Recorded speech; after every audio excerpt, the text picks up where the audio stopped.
Okay, hi everyone. Can you guys hear me?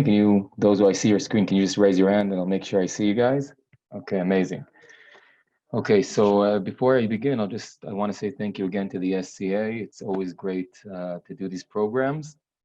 And also before I start, I want to say a special thanks to the Jerusalem Institute of Ir David, the city of David, which provided me with a lot of materials for which I'm going to be presenting tonight. So I'd like to start with a little bit food for thought for the fun of it. And I'm starting, and I'll need your cooperation. So what I put here on the screen is a simulation of a challenge I faced exactly 6 years ago. Yesterday, 6 years ago, was the 6th anniversary. Yesterday, 6 years ago, was I guess you can call it anniversary to the 2014 Gaza war, Protective Edge. And maybe the greatest challenge we faced in this war was tunnels. So what do you see here? What you see here is the border between Israel and Gaza. On the Israeli side, we are surprised on this is a picture from July 19th, where terrorists come out of a tunnel pit, attack an armored vehicle here, an army vehicle, and kill 2 soldiers from a unit, and several others are injured. And now the IDF understands that this tunnel threat is serious and the clock is ticking. We know there are dozens of tunnels that cross the border into Israel. And under this pressure, we need to go into Gaza. We go into Gaza and we start finding many, many, many tunnel pits. There's a whole system there. Now, some of it is booby-trapped, some of it is dead ends. We need, as soon as possible, to understand which tunnel connects to which, and which one of all these pits crosses the border into Israel, because we don't have time for all of it. The clock is ticking. Any moment a terrorist can come out of a different hole. We need to focus on destroying the right pits, the right tunnels. Before I ask you guys for answers, I'll just say the challenge we're facing here, it's all a simulation. We're talking about several kilometers in between the entrances or the exits in Israel to the entrances in Gaza. And we're talking about dozens of units facing simultaneously the same challenge, meaning it's not just my battalion in Gaza here facing 10, 20 tunnel pits. Everyone is facing the same thing. Remember, the clock is ticking. And one last fact, at that time, the IDF doesn't have special technology for detecting tunnels, etc., like it has today. So how can I detect which tunnels connects to which and which one crosses to Israel? Any ideas? You can unmute yourselves or you can just put it in the chat so everyone can see. Someone's gonna have to give me an idea. Is the question understood? I'll put the screen on again. Just for some reason I can't see also the chat, but you guys will have to tell me if you have any ideas. If not, we'll continue. And I don't know if at the end of this program, maybe at the next one for Tisha B'Av, I'll give you the answer. Anyone want to unmute themselves and give us a solution, an idea? Nothing? Okay. So remember this. Let's see, wait, did I miss someone? Remember this thing, and with that, let's move forward. And as I said, maybe I'll answer it later, maybe I won't. I hope it was clear, but just think about that challenge. And basically, that was what occupied us during the whole war, basically. That's what we were doing, thinking of solutions of how to eliminate those tunnels. So why did I start with this, and how does it connect to Zayin B'Tamuz? What I'm going to talk about today, the title I gave this webinar, this talk, is could have we won, even though they broke into the city, or in other words, could have there been a different military result to the battle over Jerusalem? What am I going to talk about? I'm going to talk about the military point of view of Yud Zayin B'Tamuz, and I'm going to talk about tactics and warfare. What am I not going to talk about? I'm not going to deal with archaeology, even though I'm going to talk a little bit about ancient stuff. I'm not going to give the full historical review because that means I'll take 3 hours of your time, and I don't want to do that. And I'm also not going to talk too much about weaponry. I'm going to focus on tactics and warfare. That's what I deal with, and that's what usually interests me. So We'll start with some key terms that are super important for our discussion. Um, when we speak about wars, there are two types of wars. There is what you call symmetric wars. A symmetric war is when two armies, which are somewhat, I would say, equal, they're symmetric, okay? They use the same warfares, they represent maybe the same thing, such as, I don't know, countries, if it's Russia against Germany, if it's the United States against Japan, whatever it's gonna be. They meet at a set point, the point that they set, it can usually be the borderline, and they clash with each other, and the strongest one will push forward and win. The last symmetric war Israel faced was in 1973, the Yom Kippur War in front of Syria and the Golan and Egypt and Sinai. So that's a symmetric war. There's another thing which is called an asymmetric war, and this Google Maps thing, nothing here is confidential, I think would be the best way to emphasize. We call these days, we just started Ben HaMetzarim, between Yudzayin B'Tammuz and Tisha B'Av. I think from my generation, I'm talking about in Israel, we call it Ben Gaza LeBanon, between Gaza and Lebanon, because 6 years ago we had the 2014 war, and 14 years ago, 2006, we had the Second Lebanon War. This is one of the most famous tank battles in that war. And this is what happens. We're talking about August 2006. An IDF division gets a mission to cross the border, which is here, and go in this route, in this creek, till it reaches a strategic destination it has to reach in order to fulfill the mission. And the IDF's most advanced tank brigade gets the mission to lead the division inside.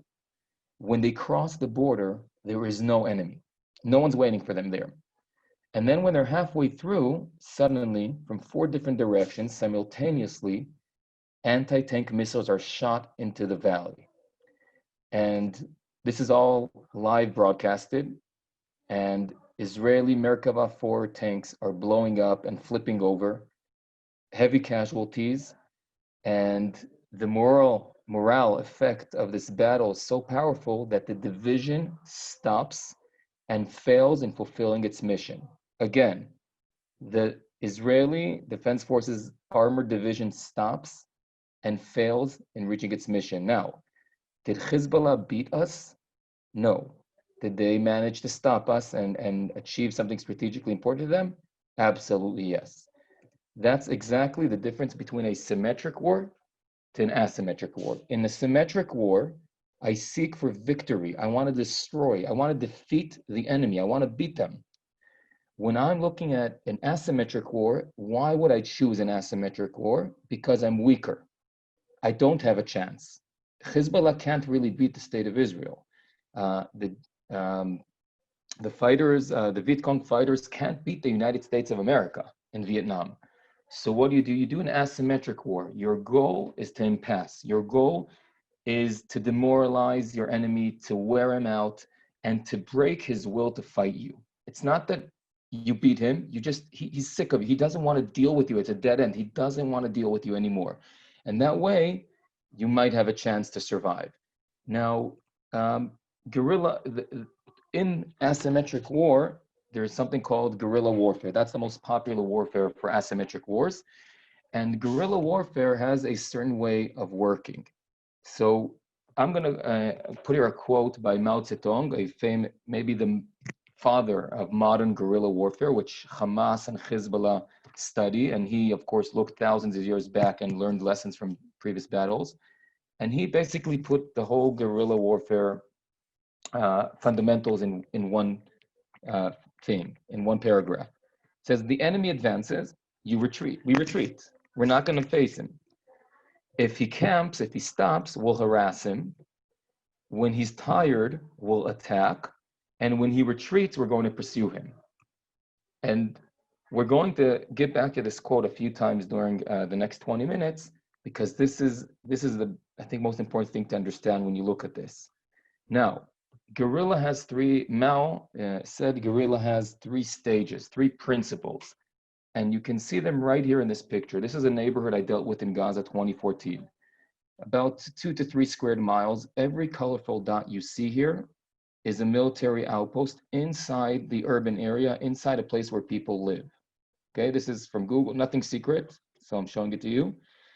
What do we actually see here? Stage number one, Mao says, is that you need to win the local's heart. If you want to operate in guerrilla warfare, first of all, you need to understand you're defending. Right now, you're in the stage of strategic defense. You need to build some sort of crowd. You need to win the local's heart to, get your ideology there, to get them connected to you, because that will serve, that's a must. Without that, it all relies on that. And then your second thing is what we call creating base areas.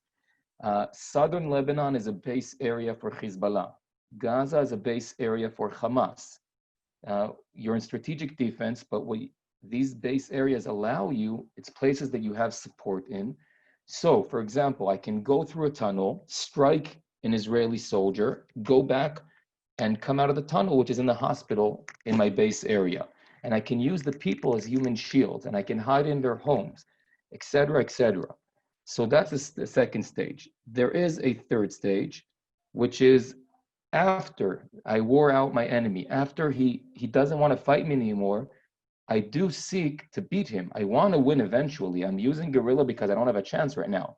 So when I'm strong enough and when he is weaker, now we're sort of equal. Now I'll establish an army and I'll win him in the symmetric battlefield. That's when I move to offense. A great example I can give to that is the Maccabees. If you look at the three stages, this is exactly what the Maccabees did. They started with classic guerrilla warfare. They had their local connections, and we'll compare it very soon to the Romans, what happened with the Great Revolt. But the Maccabees were successful. They built these base areas in rural regions around Jerusalem, and the locals support them, and the locals help them with intelligence, and the locals, while they're working in the lands, are giving them intelligence about what are the Greeks doing. And the moment they're already strong enough, they established an army and created their own state, and they won in symmetric warfare. So these are the three principles, and remember them for our conclusion.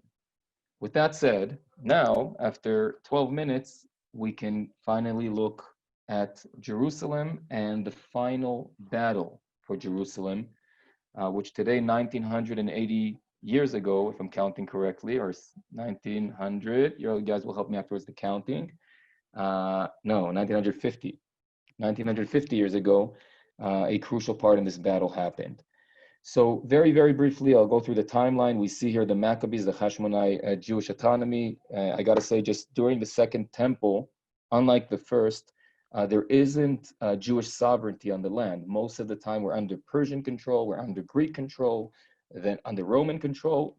The Maccabees, the Hashmonite, I'm losing my English, but the Hashmonite autonomy is one of these only times. Year 63 before Corona era, Rome annexes, comes in, Pompeo comes in and annexes basically the state of Israel. There are some more friendly leaders they appoint, such as Herod the Great, which I'm mentioning him here because everything we're going to see in a second about Jerusalem, its whole military fortifications, etc., it's all Herod. He's the one who made the Temple Mount what it is, what we see today, the Western Wall. After he dies, his successors fight each other and they can't agree who's his successor. And that's when the Romans make Judea a province, which is usually there's a sort of a commissioner they appoint, and he is under the commissioner of Syria. Now, in the first stage, these, I'm calling it commissioners. I'm sure there's like a Latin word for it, but these commissioners are actually fine with the Jews, but then at some point, after a few decades, they start being very mean. They start charging more taxes. They start, different religious issues. And to make a long story short, this leads to the outburst, I would say, of the Great Revolt in the year of 66. Now, when the Great Revolt begins, it's nothing planned. It starts as just a bunch of demonstrations, Passover in Jerusalem that year, against the Roman commissioner, but very soon it escalates, and different things which I'm going to show soon, different battles happened, and then the Romans understand something, this is a real serious revolt which they have to take care of. So in the year of 67, Vespasian, the Roman military, I would say the Roman general, comes here, and what he decides to do is divide and conquer. He says, I'm not going to do it all together. I'll take it step by step. The Jews have two centers. One is Jerusalem and the area, and the second is the Galilee. He goes first for the Galilee. And Adel Shabbat spoke just an hour or two ago about Yodfat. There are some famous battles happening in the Galilee, but what's important for our case is that the Jews actually tried to fight a symmetric war at the beginning. They tried to clash with the Romans in the open fields, and the Romans just beat them big time. So very soon, it moved to being, a battle of, I don't know if the word would be besieged. They just go into these fortified cities and just fight for their lives. And one after another, the Romans beat them. The final battle is on TISHREI, the month of TISHREI, in the year of 67, not far from here, just a mile away from here, in the ancient city of Gamla. Those of you who were with me in Yom Yerushalayim, we spoke about it. But after the Galilee falls, then he's ready for Jerusalem. Now notice what's happening here. 3 years between the Galilee falling to the second temple destruction, and I told you that he's ready to go to Jerusalem. Vespasian understands something very simple. He looks at the political issues, different social issues in Israel, and he realizes that he says, okay, they're starting to operate guerrilla against me. I understand it's going to be an asymmetric war. So he's sort of doing counter-guerrilla. Guerrilla is meant to play with your mind. Remember, we said about it, to affect your perception. Basically, he's messing around with the Jews. He takes his time easily. In the spring of 68, he captures, different cities in the coast and the foothills, Yavne, Lod, where today we have the airport. Then he makes moves in today's Jordan and the Jordan Valley. But in general, he's taking his time. Why? Because the Jews are so divided and they're so have their own conflicts, domestic conflicts, that they're killing each other. So he says, why should I come if they're doing the job for me? Let them continue to slaughter each other. When I'm ready, I'll come. In the year of 69, there's a lot of problems in the Roman Emperor, a lot of domestic issues. And we know, those of you who know the famous story where Rabban Yochanan ben Zakkai, of our sages, comes out of the city and he tells Vespasian, you are the Caesar, and Vespasian wants to kill him. And then suddenly he gets a message that you're appointed as the Caesar, go back to Rome. So the Jews get more time, but Vespasian gives his son Titus the leadership because he needs someone he can trust. And now Titus is, I would say, the major general of the Roman operation. 2 more dates, because then we're going to move on to the actual battle. The year of 70 is when the second temple was actually destroyed. And if you're wondering where Masada, the famous battle, fits in, 73. So we saw the timeline. Now let's talk about Jerusalem. First thing, real estate, location, location, location. So I apologize for it being in Hebrew, but this is the best map I found.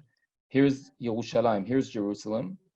And you can see there are 5 roads that lead to Jerusalem. In the south, you can go down to Beersheba, Hebron, the Negev. Going east, you go down to the Dead Sea, to the Jordan Valley, to Jericho. If you want to go north, you go to Samaria through this road. And then you have 2 roads that lead you east, which will bring you to the coast, which is super important. One way is what we call today the Jerusalem-Tel Aviv #1 highway that goes here. And the second one, here's the airport, okay, Lod. And the second one here is, it goes through what we call today Highway 443, where we have the city of Modi'in and Maccabim today. So that is these roads. Second thing we need to see about Jerusalem, topography. One of the most important things when you want to understand, when you come to plan an operation or when you come to research an operation, is what's the landscape. And Jerusalem, we see Mount Moriah where the temple is. The temple is here. You can see Jerusalem is set on a few hills. And from east and from south, there are deep valleys, the Kidron Valley and Gei Ben Hinnom, the Hinnom Valley. This gives the city very good protection on one hand. And on the second hand, it limits its ability to expand here. That means the vulnerable side of the city is north and west, or northwest. And the second thing is that when the city wants to expand, it can move only in these directions. Okay, now in a second, I'll show you pictures and I'll show you where it is also compared to what we know today. So this is what the city looks like. Okay, now we see it. This is north. Okay, here's the Temple Mount. Here's what we call the lower city. Today, it's where we have the city of David. The upper city, where the elites live, is is what today is known as the Jewish Quarter, where I grew up. And then when the city, and you can see it's surrounded by a wall. You see the blue here that I marked. This is what we call the first wall. Remember that. Then the city expands, but it needs to protect itself. So another fortification, they build this expansion, the second wall. And then the new city, the Bet Zeta neighborhood, is the third wall. Okay, so remember these three walls. We're going to see it about 1,000 times in the next few minutes. Here is what it looks like in a model that is in the Holy Land Hotel in Jerusalem. We see the three walls, we see the Temple Mount, we see the valleys under here. So one last thing we need to see is this fortress that Herod built on the northwest corner of the western wall. He builds the Antonia fortress. This fortress controls Temple Mount, and he believes that whoever controls Temple Mount controls Jerusalem. So he has his guards always here making sure that the Jews are behaving. Remember, he's a convert. Then he dies, but of course, this fortress is a super important, crucial part in defending the city. So, commanders. So I spoke about the fact that the Jews were basically fractions. We're talking about over 20 different groups. We just know 3-4 famous ones, right? That's Dokim, the Isim, the Pulshim, different names in Hebrew. Forgive me for not knowing to translate it. But the Jews are very much divided within each other. When I say divided, it comes to the level that they slaughter each other. But when making a long story short, we have two commanders here. We have a guy named Shimon Bar Giola, a very radical guy who's commanding 15,000 fighters, and another guy that gives him a fight for the title, the most radical guy in Jerusalem, named Yochanan from Gush Chalav, or John of Gisekea. John, or Yochanan, was a commander in the Galilee, and after Vespasian took over, he comes to Jerusalem. He's not welcomed with open arms because he's considered a very dangerous guy, but when the Romans come and they besiege the city, then they have no choice and they give him responsibility for the Temple Mount and for this region here. So this is how the region is divided between the two commanders.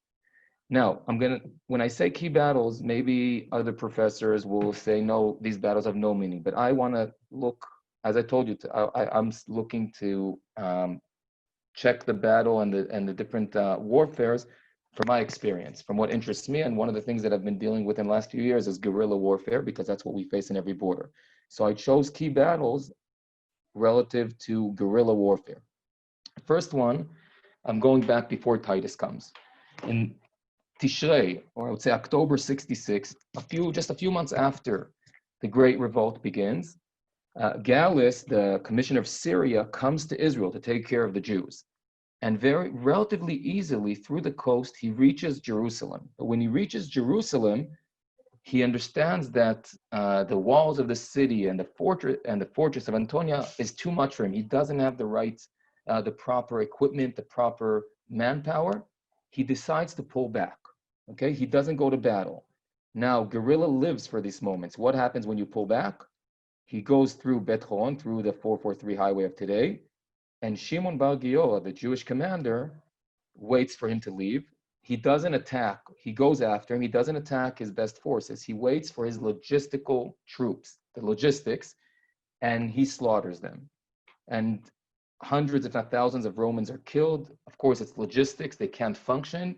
It's a very big It's a very big issue.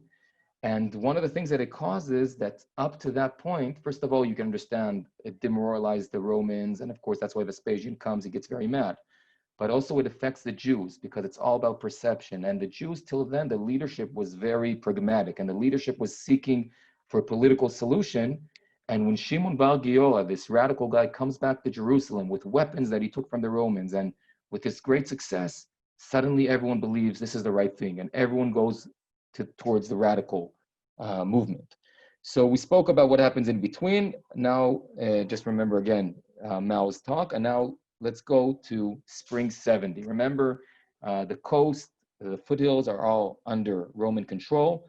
The Jordan Valley is Roman control. Basically, slowly, the Romans besieged Jerusalem. And now, Erev Pesach, in the year of 70, Titus is ready for the real thing. The final battle for Jerusalem begins. He comes with 4 legions, that's 60,000 soldiers from 3 different directions, And the reason why he comes on Erev Pesach is because he knows the city is full with pilgrims, people who came, the three regalim. So he knows the city is packed, full capacity. He comes from three directions, and the Jews, again, guerrilla warfare, they understand that's what they got. And before, the Romans always reached a place, they would build a very big camp as their base. While the Romans are still unloading and still getting ready, the Jews send out two attacks. One attack towards Mount of Olives, where they strike a Legion 10, and Titus himself is almost killed here by other troops that come out from the third wall. And the Romans are struggling. This battle shocks them because, again, symmetric warfare. Till then, they were the strongest army in the world. They would face an army that fights like them, and they would just beat them. Suddenly, it was just a bunch of Jews with swords running at them with no structure, nothing, just running with lots of energy, basically, and they had no idea what the heck to do with that. So that really shocks them. And very soon, Titus changes his plan. He realizes that the western side of the city, remember here is the eastern side with the valley, the western side, this is the weak point, this is where the flatter terrain is, this is where he needs to come. What is he going to do? First of all, I'll say before I continue that Passover, after the Jewish success, what would you imagine? What was happening in Jerusalem? What were the Jews, let's ask it that way. Can anyone take a guess? What were the Jews eating that Passover in Jerusalem? You'll say matzah. I'll tell you, each other. After this, the Romans are there. They're at the gates. The Jews are still busy fighting each other. And this guy captures, right? Yochanan goes and captures the Temple Mount, and there's battle, and they're killing each other. And in those battles, there are three very wealthy people in Jerusalem that have food storage. I think that's the right word, right? That our sages say could have lasted for 20 years, could have fed Jerusalem for 20 years, and they burnt it in these inner battles. But then suddenly they realized the enemy is at the gate, so somehow they managed to create some sort of central command, and that's when Titus starts moving forward. So to make so basically what happens is that it takes him a few weeks, and the Romans, I'll show you now in a little video, the Romans are the best army the world has seen up to then, and maybe also a few centuries after. The discipline, the level of professionalism, their training, they're trained to different scenarios. Just like in football, you I don't know, you mark play 1, play 2, and everyone in the team knows what to do. Any scenario, these guys are excellent. They have artillery, as we'll see in a second, excellent artillery with stones and arrows. They have amazing combat engineering that can overcome any fortification, etc. They have unbelievable logistics. They put a very big emphasis on it. And this is what it more or less looked like. You see these armed soldiers, very well protected, unlike the Jewish fighters who have nothing. And they need to overcome this challenge, the mighty walls of Jerusalem. Remember, 3 walls, 1, 2, and 3. What do? So what they do is they built these ramps, and these ramps are supposed to bring in what we call these battering rams. Okay, look at this thing here. Notice there's artillery in the background, right? The artillery is shooting, and there are these battering rams where you knock it into the wall. Remember, you're going up the ramp, and then you'll see it in a second, you're knocking the wall until it breaks. So this is what they seek, to build these ramps. Titus wants to build these ramps and then knock down the city. So he actually succeeds on the 7th of Iyar. That year, remember we're in Nisan, the 3rd wall falls. They go into the first neighborhood, the Bethsaida neighborhood, and the Romans go in, they kill everyone they see, they burn that neighborhood down, and a week later, they are already able to conquer, to break through the 2nd wall. Now, Titus makes a call and he says, don't destroy all the 2nd wall. He leaves just one opening, and he takes over the towers that were in this wall. And now he reaches the 1st wall in the Antonia fortress. Now, you'd imagine that this is the end. That's it. He went within a week, he took 2 walls. But then, again, remember guerrilla warfare, the guys in Jerusalem have a surprise for him. And in the month of Sivan, the beginning of Sivan, while Titus and his troops are going up, they have 4 ramps that are supposed to lead them to the first wall, which they can bring down. Yochanan, the commander of Temple Mount, has dug an underground tunnel under Antonia, and while the troops are there, he comes underground in the tunnel and he attacks, and he lights the whole thing on fire, and it all collapses. It all collapsed. We're talking about hundreds of casualties for the Romans. Right after he does that and he's successful, then Shimon Bar Giora, the second commander, comes out from a different area and he brings down 2 more. All 4 ramps are down, lots of casualties, and the Romans are demoralized. Remember, guerrilla, war of perception. The Romans are demoralized. This could be the turning point of the battle. This is something, they made a big move here. Titus is very worried. He sees the morale of his soldiers, and he calls in all of his officers, and he basically goes into an unbelievable operation. Within 3 days, 3 days, Titus builds an 8-kilometer wall, a wall of circumvallation around Jerusalem. And now the city that's still, people were smuggling food into the cities, right? Jews were smuggling in and out and getting things, and now it's tight. Now, remember, this part is already under Roman control.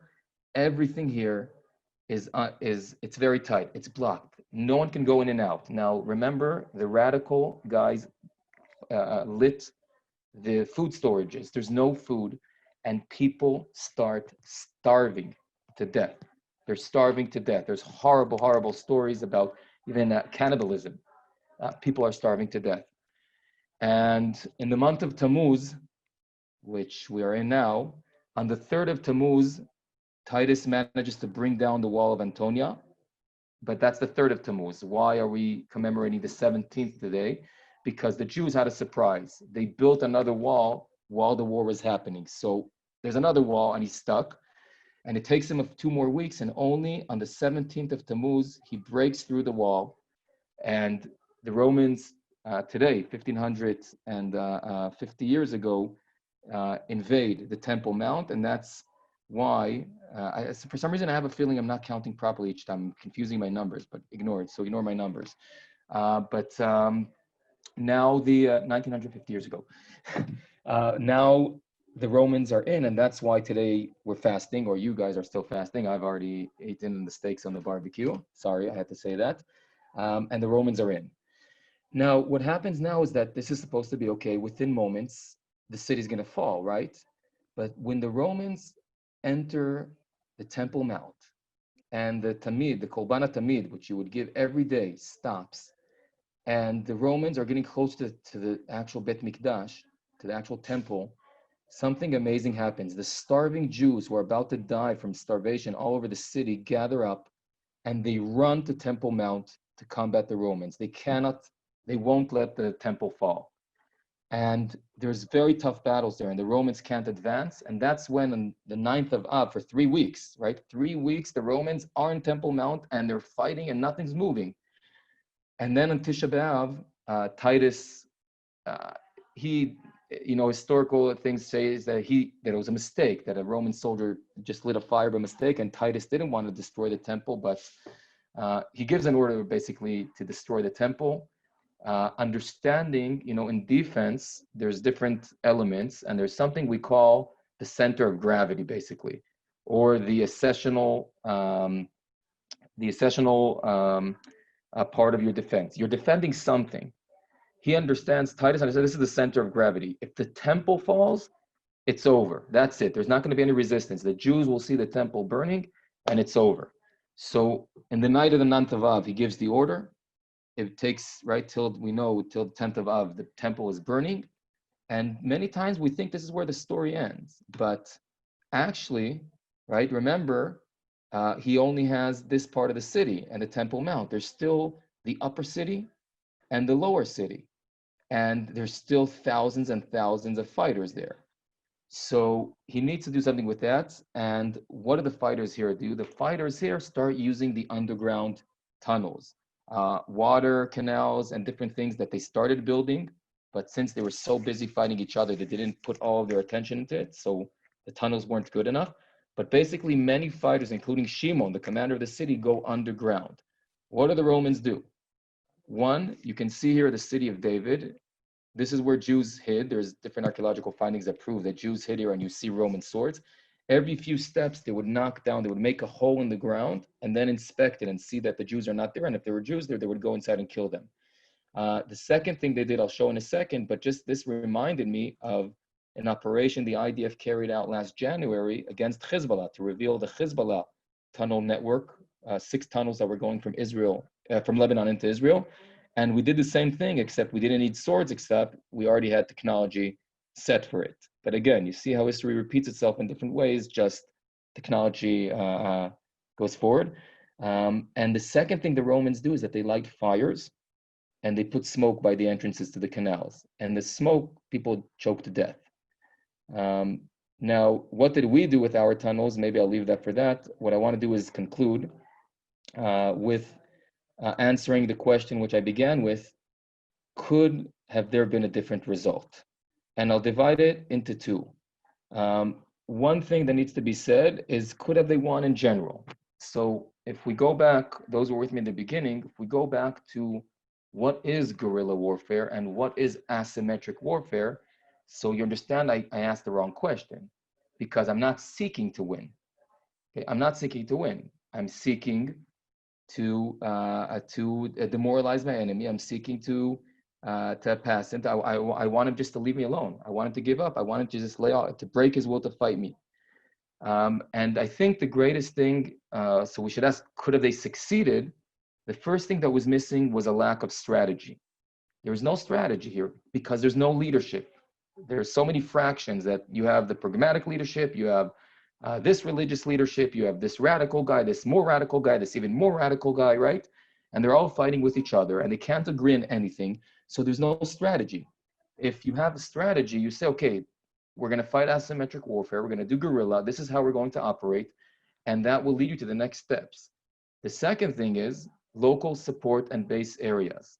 The Maccabees succeeded in beating a much stronger army than them because they were able to connect to locals all around Jerusalem, to the farmers, to the people in the rural areas. By the way, not all of them were Jewish, but they connected to them and they created these base areas. And the rebels in Jerusalem did not succeed in doing that. They had so many conflicts also outside, so many clashes inside and outside. There was no partners. They were left alone. No one was going to come for them. No one was going to helping them. The third thing I think that could have been different, right? So I said the first thing is if you would have a strategy and leadership. Second thing is if you would build these base areas, which you need, are a must to win an asymmetric war. The third thing is actually even for symmetric war. When we talk defense, we have something we call, there's 3 areas. We said we have the center of gravity, what I'm protecting. It can be here in the Golan. The soldiers here are protecting where I live. That's what they're protecting. That's their goal. That's the center of gravity. Or if someone enters my village and kills, God forbid, someone, the soldiers fail. That's it. They failed in defending. After that, outside of that, you have what we call possession zone, a zone that you must possess in order to protect the region. And then we have something that's called a security zone. If I'm now at the border and I'm on the border, I don't want the enemy to come to me, to the fence, right, to the fence of my village or to the walls of Jerusalem. I need some sort of security zone, which will allow me to keep him busy outside there, to protect myself. And I want to try avoiding fighting him at my home, right at my home front. I want to keep him away. Now, today with technology, I can create a security zone, for example, through drones. If I have a village on the Syrian border and I have drones, they're going above and they can see a few miles inside, I see everything happening in Syria. I have a security zone. If anyone comes towards my village, I can already strike him before. What happens though in year 70? I don't have drones. What could have they done? They could have done. They could have connected, I said, with the locals. They could have created some base area, some connections outside in the rural areas and have fighters there and have intelligence there and keep the Romans busy there instead of coming to the wall. Because you saw the Romans, when they come to the wall, it's a matter of time. So that would be what they could have done differently before the final battle, before this actual siege. After the siege, I think when I look at it, again, I'm looking in the eyes of a commander of the 21st century. But I think there's three things. I think the first thing they should have done is understand that when you have 60,000 Roman fighters, they need to drink, they need to eat, they need logistical supplies. That's one hell of a war. That's a whole logistical operation to feed these soldiers, to give them equipment, to bring them, right? We saw the ramps and building. That's a lot of logistical stuff. Now, we saw before, that's the weak side. When you bring troops in, till today in battle, the logistical guys in the back are the weak point. So if you would declare, if you would have a strategy and you would declare that this is a war of supplies, basically, my job is to prevent your supplies. I'm not going to combat the frontline soldiers who are excellent. I'm going to aim. I'm going to go on the ground. I'll leave the city and I'll go a few miles away and I'll wait for the logistics. I'm going to cut off your logistical supplies. That would have made a difference. The Romans couldn't have fought. They couldn't have fought that way. So that's the first, maybe most important thing. Second thing is preparing an underground warfare system. We saw in Gaza at the beginning, it's effective. It keeps them busy. The system the Jews had wasn't good enough. They were busy fighting each other. They weren't busy like Hamas today, 24/7, are digging more tunnels. And the last thing is, if all of these would work together, and if the people were united, they'd be able to operate similarly, create, if they would have the food, because they wouldn't burn each other's storages, and if they were all focused on the same thing and they were working together, then they would probably be able to operate similar operations, such as the underground, right? When Yochanan goes underground and shocks the Romans and brings down their towers and their ramps, that would demoralize the Romans. If you would have 5 more of them, who knows? Maybe Titus would say, I don't want to mess with these Jews now. I have more important things to do. I'll get back to them later. Who knows? So that would be the third thing, of creating more demoralizing operations. But if I want to say one last word, we always talk about, in Ben HaMetzarim, we talk about the baseless hatred. And we always talk about it in the moral perspective. But here, remember what we spoke about in guerrilla warfare. The basic of the basic is local support. It all relies on local support. And the greatest failure, I think, here was the fact that the Jews weren't united. The fact that they were fighting each other. It's not just something that was wrong morally. It also screwed up their only chance to come out with a different result. So when we talk about the hatred between the Jews and the battles between the Jews, it's not just the moral thing and everything our sages talk about. It's actually the biggest thing that prevented us from winning, because or not from winning, but from getting a different result, because our only chance was asymmetric warfare, guerrilla warfare, and it all relies on local support. And if you're not united, then it won't work. So first of all, if anyone has questions, feel free. If not, I'll say one more word. And I'll say, as someone wrote here, the animation is unbelievable. So again, the City of David, the Jerusalem Institute made an unbelievable video last year, which helped me a lot to emphasize here. It really brings it to life. So the credit goes to them. I just collected good pictures from different places. And if anyone has questions, feel free to ask. If not, I'll say have an easy rest of the fast and a meaningful day. I'd like to thank you guys, because the fact that I had to prepare this class, I've been working on it all day. It made this day very meaningful for me.